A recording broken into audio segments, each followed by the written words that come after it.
কখন ঈশ্বর আমাদের প্রার্থনা তিনি শোনেন না। আমরা ঈশ্বরের কাছে প্রার্থনা করি যেন তিনি আমাদের প্রার্থনা শোনেন, কিন্তু আজকে আমরা একটু উল্টো আলোচনা করব যে কখন কখন তিনি আমাদের প্রার্থনা আসলে শোনেন না। তাহলে এটিও গুরুত্বপূর্ণ যে আমাদের তাহলে কিভাবে প্রার্থনা করতে হবে যেন তিনি শোনেন। এই জন্য আজকে বাইবেল থেকে আমরা দেখে নেব কিছু ভার্স এবং বাইবেল থেকে শেখার চেষ্টা করব যেন আমরা এই বিষয়গুলোকে গুরুত্বের সাথে দেখি এবং যখন আমরা প্রার্থনা করব তখন যেন এই বিষয়গুলোকে আমরা অ্যাভয়েড করি, যেন তিনি আমাদের প্রার্থনা শোনেন। এর অর্থ হলো যে আমরা সকলেই চাই যে তিনি আমাদের প্রার্থনা শোনেন, কিন্তু অনেক সময় যখন আমরা উত্তর পাই না তখন আমরা প্রভুকে দোষারোপ করি। তখন আমরা বলি অন্যজন সে উত্তর পেল, কিন্তু আমি কেন প্রার্থনার উত্তর পেলাম না? আমিও তো প্রার্থনা করছি, আমিও তো প্রার্থনার বিষয় লোকদেরকে জানাচ্ছি, অনেকেই আমার জন্য প্রার্থনা করছে, কিন্তু আমি কেন আমার জীবনে সেই প্রার্থনার উত্তর পাইনি? এবং কেন আপনি পাননি তার অনেকগুলো কারণ আজকে এখানে কিন্তু আছে আমি বলে মনে করি, এবং তাই শেখার চেষ্টা করুন এখান থেকে। যদি আপনি দেখেন যাকোব তার 4:3 সেখানে বলছে, তোমরা চেয়েও পাও না, কারণ তোমরা মন্দ উদ্দেশ্যে চেয়ে থাকো যেন তোমাদের কামনা বাসনা তৃপ্ত হয়। বাইবেল বলছে তোমরা চাও কিন্তু তারপরে চেয়েও পাও না। কেন পাও না? তার কারণ হলো তোমাদের উদ্দেশ্য হচ্ছে মন্দ। আপনি যখন কোনো মন্দ উদ্দেশ্য নিয়ে কোনো কিছু করেন তখন ঈশ্বর তা শোনেন না, এবং এটি হওয়া উচিত। কেন ঈশ্বর আপনাকে শুনবেন যখন আপনার উদ্দেশ্য মন্দ? আমাদের ভালো ঈশ্বর এবং পবিত্র ঈশ্বর, তিনি আমাদের মধ্য থেকে পবিত্র জিনিস চাইবেন এবং পবিত্র বিষয়গুলো বা ভালো উদ্দেশ্যগুলোই আমাদের দ্বারা প্রকাশিত হবে। আপনি আপনার নিজের কামনা বাসনার তৃপ্তর জন্য আপনি মন্দ উদ্দেশ্য নিয়ে যখন চাইবেন তখন তিনি শুনবেন না। সুতরাং আপনি কি চাইছেন এবং আপনার কাজের কি উদ্দেশ্য, এটি কিন্তু গুরুত্বপূর্ণ। আপনি এমন কোনো কিছু চাইছেন প্রভুর কাছে যা অন্যের জন্য ক্ষতিকর, বা এমন কোনো কিছু চাইছেন যা বাক্যের বিপক্ষে, যা পাপের দিকে আপনাকে ঠেলে নিয়ে যাচ্ছে, তাহলে সেখানে কি প্রভু আপনাকে শুনবেন? অবশ্যই তিনি শুনবেন না। তার কারণ পাপের সাথে তার কোনো বন্ধুত্ব নেই, অন্যায়ের সাথে তার কোনো বন্ধুত্ব নেই। তাই আপনি যদি আপনার উদ্দেশ্য সঠিক না রাখেন, ভালো না রাখেন, সঠিক না রাখেন, তাহলে কিন্তু প্রভু আপনার প্রার্থনা শুনবেন না। দ্বিতীয় গীতসংহিতা তার 66:18 বলছে, আমরা অন্তরে যদি আমি অন্যায় পুষে রাখতাম তাহলে আমার কথা প্রভু শুনতেন না। এখানে সাধু দাউদ তিনি বলছেন, আমার অন্তরে যদি আমি অন্যায় পুষে রাখতাম, অর্থাৎ তিনি তার অন্তরে অন্যায় পুষে রাখেননি, এই জন্যই প্রভু তার প্রার্থনা শুনেছিলেন। কিন্তু তিনি যদি অন্যায় পুষে রাখতেন তাহলে প্রভু তার কথা শুনতেন না। এই জন্য এখান থেকে শেখার বিষয় যে আপনি যখন অন্যায় কোনো আবদার করছেন, ধরুন আপনার পিতাকে বা মাতাকে বা আপনার যিনি সিনিয়র আছেন তার কাছে এমন কিছু আবদার করছেন বা এমন কিছু চাইছেন যেটি অন্যায়, যেটি হওয়া উচিত নয়, তাহলে তিনি কি সেই কথা মেনে নেবেন? না, তিনি মেনে নেবেন না। আপনি যদি অন্যায়ভাবে বলেন যে আমি একজনের ক্ষতি করব, আমি একজনকে আঘাত করব, আমি একজনকে কষ্ট দেব, তাহলে সেই প্রার্থনা প্রভু কিন্তু শোনেন না। আমরা অনেক সময় অন্যের উপরে রাগ করে প্রভুর কাছে প্রার্থনা করি, প্রভু তুমি ওকে শাস্তি দাও, তুমি ওকে কষ্ট দাও, তুমি আমাকে ভালো রাখো। যদি এই ধরনের প্রার্থনা আপনার হয়ে থাকে তাহলে আপনি অন্যায় প্রার্থনা করছেন, কারণ বিচার করার ক্ষমতা আমাদের নয় বরং ঈশ্বরের রয়েছে। তাই আমরা ছোটখাটো বিষয়ে অনেক সময় নিজেরা এমনভাবে বিচার করি, ওরা অন্যায়কারী, ওরা ভুল করেছে, ও প্রভু তুমি ওদেরকে শাস্তি দাও। এই ক্ষমতা আমাদেরকে দেওয়া হয়নি। বাক্য বলছে যে সমস্ত বিচারের ভার প্রভু যীশু খ্রিস্টের হাতে। সুতরাং আমরা বিচার করে এটা বলতে পারি না, অন্যায়ভাবে অন্যের বিষয়ে অন্যায়ভাবে প্রভুর কাছে প্রার্থনা করতে পারি না। এমনকি এমনও হয় যদি আমরা কোনো বিষয় অন্যের বিষয়ে অন্যায় বিষয়ে প্রার্থনা করি, সেই অন্যায় বিষয়গুলো উল্টো আমাদের ক্ষেত্রে ঘটে, অর্থাৎ ওটা বাউন্স ব্যাক করে। এরকম হয় অনেক সময়, সবসময় হয় সেটা বলছি না, কিন্তু অন্যায়ভাবে অন্যকে আমরা যখন আঘাত করতে চাই দেখবেন উল্টো আঘাত নিজের জীবনেই আসে। সুতরাং সবকিছু প্রভুর হাতে ছেড়ে দিন এবং অন্যায়ভাবে কারোর বিপক্ষে যেন আমরা প্রার্থনা না করি। আর সেই প্রার্থনা তিনি শুনবেন না, প্রভু শুনবেন না, এটাও মনে রাখতে হবে। এরপরে 1 যোহন 5:14 যদি আপনি দেখেন, সেখানে বলছে, ঈশ্বরের ওপর আমাদের এই নিশ্চয়তা আছে যে তার ইচ্ছা মতো যদি আমরা কিছু চাই তবে তিনি আমাদের কথা শোনেন। প্রথমে একটি কথা বলছে যে ঈশ্বরের প্রতি নিশ্চয়তা। নিশ্চয়তা মানে কি? যে তিনি করবেন। অর্থাৎ আমি যদি কারো কাছে কিছু চাই, তিনি করবেন, এই কনফিডেন্ট আমাদের কাছে আছে। এই জন্য দেখবেন যে যার পিতা বা যার বাবা সবসময় তাকে চাইলেই কিছু না কিছু দেয়, তিনি চাইবার আগেই তিনি জানেন, তিনি কনফিডেন্ট থাকেন, তার মধ্যে নিশ্চয়তা থাকে যে আমি চাইলেই প্রভু বা আমার বাবা বা আমার আত্মীয় বা আমার মামা যেই হোক না কেন, আমি চাইলেই তিনি আমাকে কিছু না কিছু দেবেন এবং তিনি না করবেন না। কিন্তু এখানে একটি প্রশ্ন থাকে, সেটি হচ্ছে তার ইচ্ছা মতো হতে হবে। অর্থাৎ আপনি এমন কিছু চাইবেন না যেটা তার ইচ্ছা নয়। অর্থাৎ ঈশ্বরের একটা পরিকল্পনা রয়েছে আপনার জীবনের জন্য, তার একটা ইচ্ছা আছে যে আপনি আপনার নাম ধরে, আপনার যে নাম হোক না কেন, যে আমি তাকে এইভাবে ব্যবহার করতে চাই। ধরুন প্রভু আমাকে এই মিডিয়ার মধ্য দিয়ে ব্যবহার করছে, এবার আমি যদি এর বাইরে অন্য কিছু করতে যাই, এটা ছেড়ে যদি অন্য কিছু করার চেষ্টা করি, তাহলে কি হলো? ঈশ্বরের ইচ্ছা মতো হলো না। কারণ ঈশ্বর আমাকে দর্শন দিয়েছে যে রকি, আমি তোমাকে চাই যে তুমি আমার ইচ্ছা মতো এই মিডিয়াতে প্রচার করো, মিডিয়ার মধ্য দিয়ে কাজ করো। আমি সেটাই করছি, আমি জাস্ট বাধ্য হচ্ছি। আর যখন এই মিডিয়ার জন্য আমি যা চাইছি, প্রভু আমাকে দিচ্ছেন, কারণ এটি তার ইচ্ছা। কিন্তু আমি যদি অন্য কিছু করি যেটি প্রভুর ইচ্ছা নয় বা প্রভু আমাকে ডাকেননি, আর আমি যখন সেটা জোর জবর করে করতে যাই, তখন সেখানে আমি রেজাল্ট পাই না। এর জন্য আজকে অনেক ধরনের লোকেরা রয়েছেন যারা অনেক সময় কম্পিটিশন পছন্দ করেন। হয়তোবা আপনার কোনো বন্ধু বা আপনার কোনো আত্মীয় মিনিস্ট্রিতে এই কাজটা করছে, আপনি তখন চিন্তা করেন আমাকে দেখিয়ে দিতে হবে, আমাকে ওটা করতে হবে, কিন্তু আপনার কলিং নেই। ঈশ্বরের ইচ্ছা আপনার জীবনে ওটা নয়, কিন্তু অন্য কিছু ইচ্ছা, আর আপনি চাইছেন তার বিপক্ষে, তার ইচ্ছার বিপক্ষে আপনি চাইছেন। সেই প্রার্থনা আপনি হবে না আপনাকে দিয়ে সেটা, কারণ তা প্রভুর ইচ্ছা নয়। এই জন্য তিনি শুনছেন না। এই জন্য বলছেন যে তার ইচ্ছা মতো যদি আমরা কিছু চাই তবে তিনি আমাদের কথা শুনবেন। তাহলে এটা বোঝার চেষ্টা করুন যে ঈশ্বরের কি ইচ্ছা রয়েছে আপনার জীবনের জন্য, আর যে ইচ্ছা রয়েছে তার সাথে রিলেটেড, তার সাথে সম্পর্কযুক্ত যা কিছু আপনি চাইবেন, প্রভু তা আপনার জীবনে করবেন। সেই কথাই বাক্য বলছে এবং বলছে সেই নিশ্চয়তা আমাদের আছে। আমেন। সেই নিশ্চয়তা আমাদের আছে। সুতরাং আমি যখন শুরু করেছিলাম মিডিয়াতে, আমার কাছে কিছুই ছিল না, কিন্তু প্রভু সবকিছু যোগান দিয়েছেন, কারণ সেখানে প্রভুর ইচ্ছা ছিল। এবং আজকে একজন প্রচারকের সাথে কথা বলছিলাম, তিনি আমাকে বলছিলেন যে আমি যখন প্রভুর কাজ করতে যাই, কোনো কিছু করতে চাই, তখন তিনি আমার সাথে থাকেন। আবার আমি যখন সেখানে গিয়ে পৌঁছাই, আমি দেখি প্রভু সেখানে অলরেডি আছেন। এর অর্থ হলো প্রভু আপনাকে যেখানে নিতে চান, তিনি শুধু বলেন না যে তুমি চলে যাও, তিনি আমার সাথে সাথে থাকেন। আবার আমরা সেখানে গিয়ে যখন পৌঁছাই, সেখানে গিয়েও দেখি প্রভু আমাদের জন্য সবকিছু তৈরি করে রেখেছেন, সেখানেও তিনি আছেন, কারণ তিনি সর্ব জায়গায় বিরাজমান। তাই আমার আপনার যে ইচ্ছা রয়েছে, সেই ইচ্ছা যেন তার ইচ্ছার সাথে সম্পর্ক যুক্ত হয়। যখন সম্পর্ক ঠিক থাকবে, তখন আপনি তার ইচ্ছা সম্পর্কে জানতে পারবেন। যখন ধরুন একজন বিবাহিত স্বামী বা স্ত্রী, যখন তাদের বিয়ে হয়নি, একজন স্ত্রী কি স্বামীর কি ইচ্ছা আছে এগুলো বলতে পারবে? বলতে পারবে না। কিন্তু যখন তার সাথে সংসার করবে, তার সাথে কিছু বছর সংসার চলতে থাকবে, তখন সেই স্ত্রী বলতে পারবে যে স্বামীর কি কি ধরনের ইচ্ছা বা সে কি আসলে কি কি পছন্দ করে। ঠিক একইভাবে স্বামী বুঝতে পারবে স্ত্রী কি কি পছন্দ করে। এই জন্য সেই অনুসারেই তারা কথা বলে, সেই অনুসারেই তারা কাজ করে, সেই অনুসারেই তারা জীবনযাপন করে, একে অন্যের জন্য জিনিসপত্র কেনে, কারণ একে অপরের ইচ্ছা জানে। ঠিক একইভাবে যখন আমার সাথে আপনার সাথে ঈশ্বরের সম্পর্ক থাকবে, তখন তার ইচ্ছা সম্পর্কে আমরা জানতে পারবো। আর যখন সেই অনুসারে কাজ করব, তখন তিনি আমাদের কথা শুনবেন। আমরা যেইভাবে প্রার্থনা করি না কেন, জাস্ট মনে মনে যদি এটাও বলি প্রভু আমার এটার দরকার বা এই বিষয়টা প্রয়োজন রয়েছে, এবং তার ইচ্ছা মতো যদি সেটা হয়, তিনি আমেন দিয়ে দেবেন সেই প্রার্থনায়। তার জন্য আলাদা করে ঢাকঢোল পেটাতে হবে না, তার জন্য আলাদা করে বসতে হবে না। সম্পর্কের জোরে আপনি এগিয়ে যাবেন এবং আপনার প্রার্থনা তখন শোনা হবে।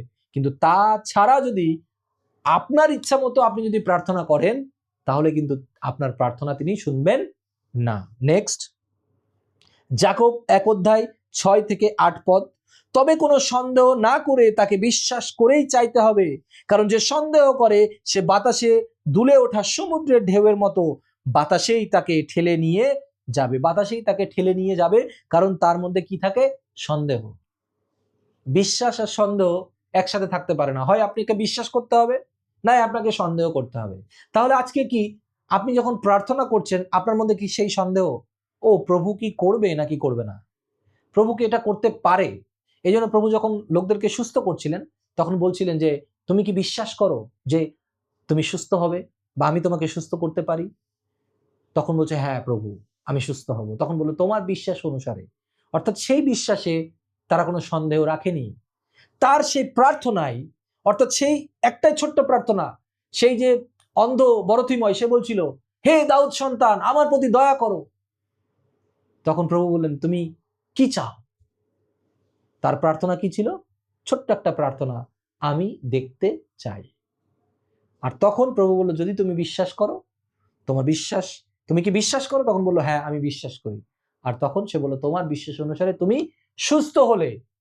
ছোট প্রার্থনা, অনেক ঘন্টার পর ঘন্টা সে প্রার্থনা করেনি, কিন্তু বিশ্বাস নিয়ে সে করেছে। সে এটা বলেনি যে দেখুন যদি আপনি সুস্থ করতে পারেন, এটা বলেনি। তিনি ইমিডিয়েট উত্তর দিয়েছে আমি বিশ্বাস করি। That is the confident. এবং সে সত্যিই বিশ্বাস করেছে বলেই সে দেখতে পেয়েছিল।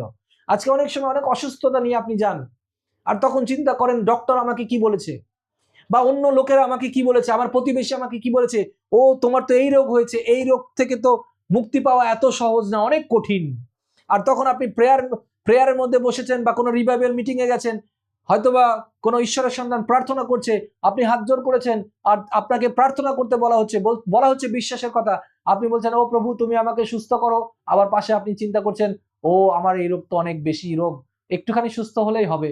ও প্রভু তুমি আমাকে দয়া করো, অনুগ্রহ করো। আবার আপনি চিন্তা করছেন ও আমার ওই বান্ধবী তো বলেছিল যে এই রোগের তো কোনো চিকিৎসা হয় না, এটা সারা জীবন বয়ে নিয়ে বেড়াতে হবে। আবার আপনি প্রার্থনা করেন। এইভাবে যখন আপনি করছেন, তার মানে কি আপনি সন্দেহের মধ্যে আপনার জীবনকে পরিচালনা করছেন। এই জন্য এখানে বলছে যে তাদেরকে কি বাতাসে ঠেলে নিয়ে চলে যায়। অর্থাৎ বিশ্বাস নেই, সন্দেহ যখন আপনি করছেন তখন আপনি হালকা হয়ে যাচ্ছেন, আপনার প্রার্থনা হালকা হয়ে যাচ্ছে, আপনার প্রার্থনার কোনো জোর নেই। সুতরাং সেই বাতাসে যেমন সে সবকিছু ঠেলে নিয়ে যায়, উড়িয়ে নিয়ে যায়, আপনার প্রার্থনা কোনো মূল্য থাকছে না। সন্দেহ বন্ধ করুন। প্রভুকে সন্দেহ করা যায় না। প্রভুকে সন্দেহ করলে সেই প্রার্থনার উত্তর আসে না। এখানে কিন্তু বাক্য তাই বলছে। হিতোপদেশ 21:13 যে লোক গরিবের কান্নায় কান বন্ধ করে রাখে, সে যখন নিজে কাঁদবে তখন কেউ তাতে কান দেবে না। বাইবেল বারবার বলছে যেন আমরা গরিবদেরকে সাহায্য করি, ভালোবাসি। কেন আজকে অনেক খ্রিস্টীয় মিশনারিরা বা বিভিন্ন প্রজেক্ট বা বিভিন্ন জায়গায় যারা অসহায় রয়েছে, বিভিন্ন ছেলে মেয়েরা রয়েছে, বিভিন্ন বৃদ্ধরা রয়েছে, তাদেরকে কেন সবাই সাহায্য করে? কারণ আমাদের বাক্যের নির্দেশ যেন আমরা তাদের কান্নায় যেন তাদের পাশে গিয়ে দাঁড়াই। তাদের যখন দরকার, যখন আমরা তাদের পাশে গিয়ে দাঁড়াই, তাহলে কি হবে? যখন আমাদের সাহায্যের প্রয়োজন হবে তখন প্রভু অটোমেটিকলি আমাদেরকে শুনবেন। আপনি লোকদেরকে সাহায্য করতে জানেন না, কিন্তু আপনি আবার চাইছেন যে প্রভু আমাকে সাহায্য করবে, এটা সম্ভব নয়। এবং সেই জন্য আপনি যদি তাদের কথায়, তাদের কান্নায় যদি আপনার কান বন্ধ করে রাখেন, আপনি জানছেন, আপনি শুনছেন যে কারো অর্থের প্রয়োজন রয়েছে, সাহায্যের প্রয়োজন রয়েছে, আপনি তাকে সাহায্য করছেন না, দেখেও আপনি দেখছেন না, তখন প্রভু যখন আপনি সমস্যা পড়বেন, প্রভু তখন বলবেন যে আমিও তোমাকে দেখতে পাচ্ছি না, আমিও তোমাকে শুনতে পারছি না। আপনি আপনার প্রার্থনাকে আপনি নিজেই ব্লক করছেন, স্টপ করছেন। সুতরাং যেন বাক্য অনুসারে আমাদের জীবনযাপন করতে হবে। প্রার্থনা শুধু করলেই হবে না, বাক্য অনুসারে যদি আপনি জীবনযাপন না করেন তাহলে সেই প্রার্থনার উত্তর কেউ দেবে না। এটাই স্বাভাবিক এবং এটা খুব ইজি ভাবে আমরা বাক্য থেকে শিখতে পারি।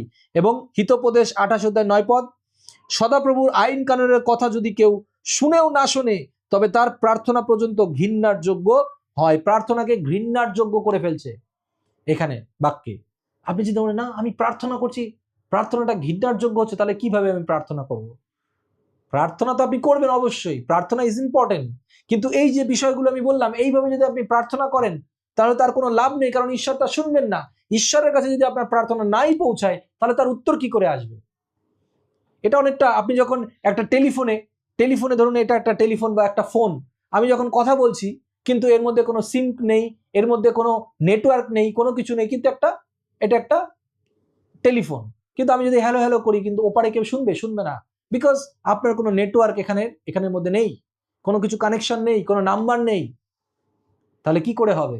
তাই আজকে অনেকেই এরকম খালি নেটওয়ার্ক ছাড়া আমরা মোবাইল হয়ে পড়ে আছি, অকেজো হয়ে পড়ে আছি। তার কারণ হলো আমরা সবকিছু ভুলভাবে করছি, আমাদের সেই জীবনের যে নেটওয়ার্ক সেখান থেকে আমরা সিম আউট করে দিয়েছি, ইন্টারনেটের যে কানেকশন তা আমরা আউট করে দিয়েছি, ঈশ্বরের সাথে যে সম্পর্ক তা আমরা দূরীভূত করেছি, যার ফলে আমরা উত্তর পাচ্ছি না ওপার থেকে, প্রভুকে আমরা শুনতে পারছি না। এই জন্য এখানে বলছে যে আইন কানুনের যে কথা সে কথা আমরা শুনেও শুনি না। কেন শুনেও শুনি না? কারণ আমাদের সেই নেটওয়ার্ক নেই, প্রভুর সাথে সংযুক্তি নেই, এই জন্য শুনেও আমরা শুনছি না। অনেক সময় আমরা বাক্য শুনছি, বিভিন্ন জায়গায় যাচ্ছি, নিজেদেরকে ধার্মিক মনে করছি, কিন্তু কোনো কিছুর বাক্যের যে নিয়ম কানুন সেই অনুসারে আমি আমার জীবনযাপন করছি না। কিন্তু আমরা চাইছি যে প্রভুর আশীর্বাদ সবসময় আমাদের জীবনে যেন আসে, আমি যা চাইবো প্রভু যেন আমাকে দেন। তাহলে প্রভুর যে নির্দেশ সেই অনুসারে কি আমি কাজ করছি? এটি কিন্তু খুব গুরুত্বপূর্ণ প্রিয় ভাই বোন। তাহলে আজকে আমরা শিখলাম যে কখন প্রভু আমাদেরকে উত্তর দেন না, যখন আমাদের উদ্দেশ্য মন্দ হয়। কখন প্রভু আমাদেরকে উত্তর দেন না, যখন আমরা অন্যায় পুষে রাখি। কখন প্রভু আমাদেরকে উত্তর দেন না, যখন আমরা তার ইচ্ছা মতো প্রার্থনা না করি। কখন প্রভু আমাদেরকে উত্তর দেন না, যখন আমরা সন্দেহ রাখি। কখন আমাদের প্রভু উত্তর দেন না, যখন আমরা কান বন্ধ রাখি গরিবের কান্নার সময়। কখন প্রভু আমাদেরকে উত্তর দেন না, যখন আমরা আইন কানুনের বিপক্ষে থাকি, অর্থাৎ প্রভুর যে আইন কানুন সেগুলো আমরা মানি না এবং শুনেও শুনি না এবং পালন করি না, তখন প্রভু আমাদেরকে শোনেন না। যদি আজকে আপনি চান যে হ্যাঁ প্রভু তুমি আমার প্রার্থনা শোনো, এবং আজকে আমি শিখলাম যে এই কারণগুলোর জন্য এতদিন আমার প্রার্থনা আটকিয়েছিল, আজকে এই যে বিষয়গুলো আপনি শিখলেন এগুলোকে দূরবর্তী করুন আপনার জীবন থেকে। আপনার জীবন থেকে সন্দেহকে দূর করুন, আপনার জীবন থেকে অন্যায়কে দূর করুন, মন্দ উদ্দেশ্যকে দূর করুন, এবং গরিবদেরকে সাহায্য করুন, এবং তার যে আইন রয়েছে, বাক্যের যে আইন রয়েছে সেই আইন অনুসারে আপনি আপনার জীবনযাপন করুন। তাহলে দেখবেন প্রভু আপনার প্রার্থনা শুনছেন, এমনকি প্রার্থনা না করলেও আপনার জীবনে যা দরকার তিনি অটোমেটিকলি আপনাকে জুগিয়ে দিচ্ছেন। আমেন। আমি বিশ্বাস করি যে এই বাক্যের মধ্য দিয়ে আপনি আশীর্বাদকৃত হয়েছেন এবং নতুন কিছু বিষয় শিখতে পেরেছেন। চলুন আজকে শেষ করবার আগে এই প্রতিজ্ঞা করি যে প্রভু তুমি যে বাক্যে আমাকে শেখালে এবং যে বিষয় নিষেধ আছে করা, যেভাবে প্রার্থনা করা নিষেধ আছে, আমি আর সেভাবে প্রার্থনা করব না, বরং যেভাবে করা উচিত আমি সেভাবে তোমার কাছে প্রার্থনা করব, তোমার কাছে আসবো, তোমার কাছে আমি জানু পাতবো। প্রভু তুমি আমাকে সাহায্য করো এবং তুমি আমাকে সাথে সাথে ক্ষমা করো, কারণ এর আগে আমি যে সমস্ত মন্দ উদ্দেশ্য নিয়ে তোমার কাছে প্রার্থনা করেছি, অন্যায় নিয়ে যে সমস্ত প্রার্থনা করেছি, তোমার ইচ্ছার বিরুদ্ধে গিয়েছি, আমি সন্দেহ করেছি তোমার কাজকে, তুমি আমাকে ক্ষমা করো। চলুন আজকে এই প্রার্থনা করি। প্রভু তোমাকে ধন্যবাদ দিই তোমার এই শক্তিশালী বাক্যের জন্য। প্রভু যিশু, আমরা অনেক সময় বুঝতে পারি না কেন আমাদের উত্তর আসছে না, কেন তুমি আমাদের প্রার্থনা শুনছো না প্রভু। ও প্রভু আমাদের উদ্দেশ্য মন্দের কারণে, প্রভু আমাদের সন্দেহের কারণে, আমাদের অন্যায় পুষে রাখার কারণে, প্রভু আজকে তোমার আইন কানুন মেনে না নেওয়ার কারণে প্রভু, এবং প্রভু আমরা যখন লোকদেরকে সাহায্য করি না, তোমার বাক্য অনুসারে চলি না প্রভু, তখন তুমি আমাদের প্রার্থনা শুনছো না প্রভু। আজকে তুমি আমাদেরকে ক্ষমা করো, দয়া করো প্রভু, যেন আমরা প্রভু সেই সমস্ত আজকে যা শিখলাম, এই সমস্ত বিষয় যা কিছু আগে করেছি, যে সমস্ত ভুল প্রার্থনা আমি করেছি তোমার কাছে, যা এখনো তোমার কাছে পৌঁছায়নি প্রভু, আজকে আমার জীবন থেকে সমস্ত অন্যায় আমি দূর করলাম, সমস্ত অসৎ উদ্দেশ্য আমি দূর করলাম, সমস্ত তোমাকে না শোনার যে ইচ্ছা এবং তোমার ইচ্ছার বিরুদ্ধে যে সমস্ত কাজগুলোর জন্য আমি প্রভু দায়ী রয়েছি প্রভু, আজকে আমি ক্ষমা চাই প্রভু, এবং আমি প্রার্থনা করি শক্তিশালী হয়ে, এবং আমি প্রার্থনা করি ভালো উদ্দেশ্য নিয়ে, আমি প্রার্থনা করি সমস্ত রকম অন্যায়কে দূরে রেখে, আমি প্রার্থনা করি আমার হৃদয় থেকে, আমি প্রার্থনা করি ও তোমার কাছে, তোমার চরণে প্রভু যিশু, যে তুমি তোমার ইচ্ছা মতো আমার জীবনকে পরিচালনা করো প্রভু যিশু।